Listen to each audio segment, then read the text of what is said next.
Hello students, let's see this question.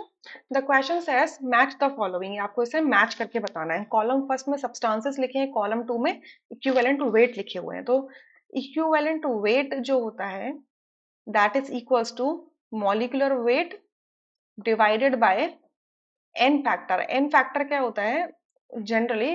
अगर आप इन सब ऑप्शंस में देखें तो यहाँ पर ऑक्सीडाइजिंग एजेंट्स या रिड्यूसिंग एजेंट्स हमने लिए सर्टेन मीडियम के अंदर. तो इस केस में एन फैक्टर क्या होता है कि पर mole of the oxidizing agent या रिड्यूसिंग एजेंट ने कितने इलेक्ट्रॉन्स का ट्रांजैक्शन किया, ठीक है, पर मोल में. क्लियर? सो फर्स्ट में आपका क्या लिखा हुआ है? KMnO4 मैंने एसिडिक मीडियम में लिया है, तो KMnO4 एसिडिक मीडियम में कैसे बिहेव करता है? जो MnO4 है एसिडिक मीडियम में वो कन्वर्ट हो जाता है Mn2 पॉजिटिव के अंदर.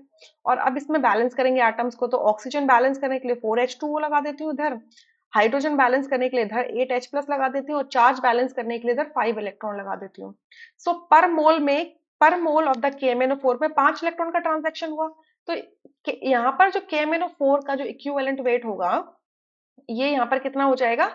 इक्विवेलेंट वेट को मैं E से रिप्रेजेंट कर रही हूँ, M से रिप्रेजेंट कर रही हूँ मॉलिक्यूलर वेट को, और नंबर ऑफ इलेक्ट्रॉन्स कितने हो गए? 5. तो ये हो जाएगा M/5. सो A का मैच होगा आपका Q के साथ में. क्लियर? अब B में देखते हैं.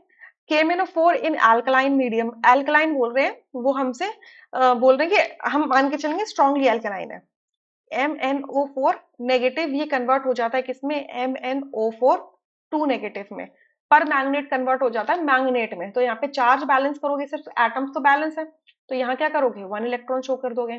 तो इस केस में जो इक्विवेलेंट वेट होगा दैट इज M/1 हो जाएगा. क्लियर? सो बी का मैच होगा एस के साथ में. क्लियर? सी में देखते हैं KMnO4 in neutral medium.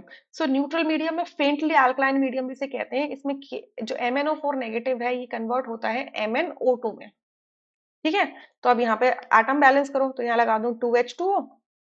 Oxygen balance हो गए, हाइड्रोजन बैलेंस करने के लिए यहाँ 4H प्लस, और चार्ज बैलेंस करने के लिए यहाँ पर 3 इलेक्ट्रॉन्स लगा देती हूँ. ठीक है, सो यहाँ पर MnO4 का, ये KMnO4 का जो इक्विवेलेंट वेट होगा दैट इज M/3 हो जाएगा. तो सी का मैच हो जाएगा आर के साथ में. क्लियर? और डी में आपका लिखा है K2Cr2O7 एसिडिक मीडियम. सो यहाँ पर जो Cr2O7 2 नेगेटिव पोटेशियम डाइक्रोमेट में जो डाइक्रोमेट एनायन होता है ये एसिडिक मीडियम में कन्वर्ट हो जाता है Cr3 पॉजिटिव में. पहले एटम्स बैलेंस करो तो यहाँ पे 2 लगा दोगे, फिर ऑक्सीजन बैलेंस करेंगे तो यहाँ पे 7H2O लगा दोगे, और हाइड्रोजन बैलेंस करने के लिए यहाँ पे 14H प्लस लगा दोगे, चार्ज बैलेंस करने के लिए यहाँ पे 6 इलेक्ट्रॉन्स लगा दोगे. ठीक है, सो यहाँ पर पोटेशियम डाइक्रोमेट का इक्विवेलेंट वेट हो जाएगा मॉलिक्यूलर वेट डिवाइडेड बाय 6, क्योंकि पर मोल 6 इलेक्ट्रॉन का ट्रांजैक्शन हुआ है. सो डी का मैच होगा आपके पी के साथ में. सो अकॉर्डिंगली आपका सेकंड ऑप्शन करेक्ट होता है, रेस्ट ऑप्शंस आपके इनकरेक्ट हो जाते हैं.